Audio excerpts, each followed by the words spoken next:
Hey guys, and welcome back to the UC. Shout out to Rick, Hoes on YouTube. I don't feel like I can say his last name out loud without getting dinged by YouTube. He dropped a heads up to me on this in the comments. Thank you for that. So yeah, Infinity Game Table. I'm just now seeing it. This is a new product from Arcade1up. They've talked about it before, but this is the first time we've seen it. I remember when this was talked about initially, and I thought this was like they talked about board game table. I thought they just meant a physical table that held board games that you could play board games on. That was kind of dumb of me. It turns out they were talking about something that makes a lot more sense, which is an electronic interactive board game table, and kind of get the family or get the friends around this and play a game Monopoly or something. As is usually the case with Arcade1up, they have really good partners here. We get Monopoly, Scrabble, Trivial Pursuit, Chutes and Ladders, Candyland, Yahtzee. Don't mess with your boy in Candyland. When I was a kid, man, that was my spot. But I think this is compelling because obviously these games like Monopoly has console versions. I have Monopoly on Nintendo Switch.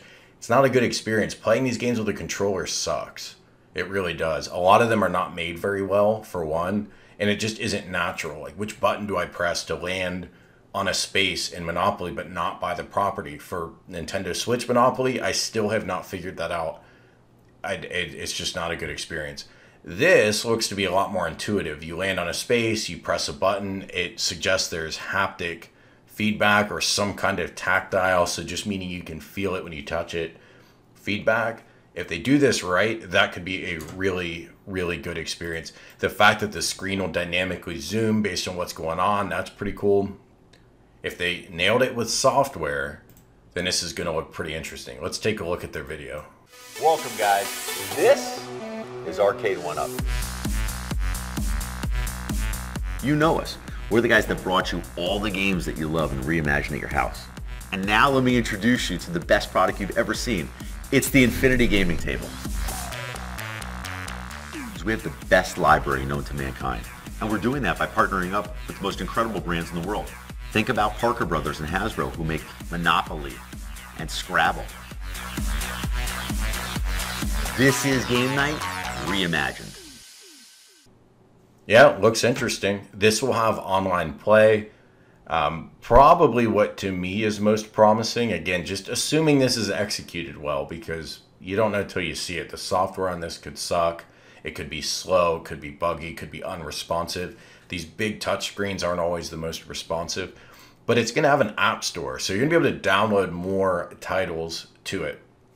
Why won't they give us that with their conventional arcade machines?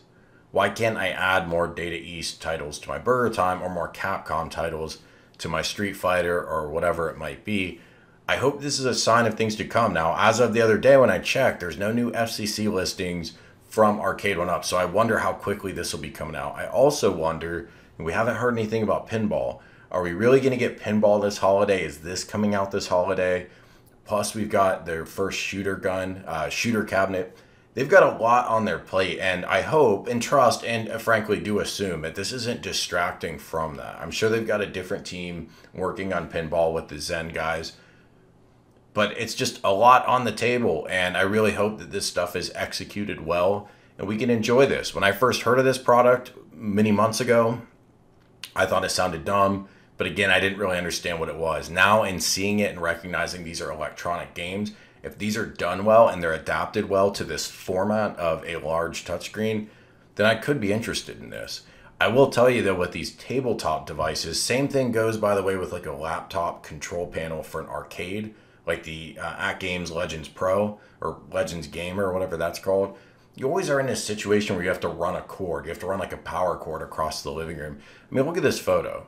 How are you getting electricity to the center of your room like that? You're going to have just some cord hanging out across your room. So that's something I'd look at. Maybe it's the kind of thing where you only dig it out and then you plug it in and everybody's going to get around and play it. You don't just leave it out permanently as furniture. But if you did, you'd almost have to have this up against the wall.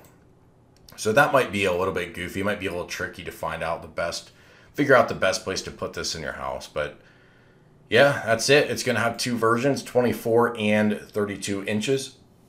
I would bet that 24 is there to get it down to a lower price point. I really wonder how much this is going to cost. I don't think you could charge $500 or $600 for this. I think you're getting the most casual of casual gamers going to be wanting to buy something like this. And I'm not writing off hardcore guys either, but it really, it's going to be people like this buying this thing, right? They get around, they have brunch, they got their avocado toast, and they're going to play Chutes and Ladders and be ironic hipsters. I don't know, whatever, right? These aren't going to be hardcore gamers that care about the response rate of the screen and these other things. So if this is very expensive, it might be a hard sell. If it's a couple $100 for that 24-inch, like let's say it's $199 for the 24-inch model, I could see that moving some units. I could see retailers being interested to pick that up. And digital coloring books, you might laugh at that, but digital, or just coloring books in general, they call them adult coloring books. And that doesn't mean it's coloring books with nudity. It just means they're a little more intricate than the kids' coloring books. That's a huge category in book sales. If you look up book sales charts, it's dumb. I'm not into it myself, but that is absolutely a thing. So if this has a very good screen and it has digital coloring books, then that could be interesting. My guess is, given this level of hardware, it's probably going to be more though geared toward children. I don't think we're going to get like a super pro stylus out here, like it's a Wacom tablet and, you know, we're going wild with our different color palette and different type of brushes. So that'd probably be pretty simplistic, but I'm just simply pointing out that coloring books actually is a category that makes a lot of money.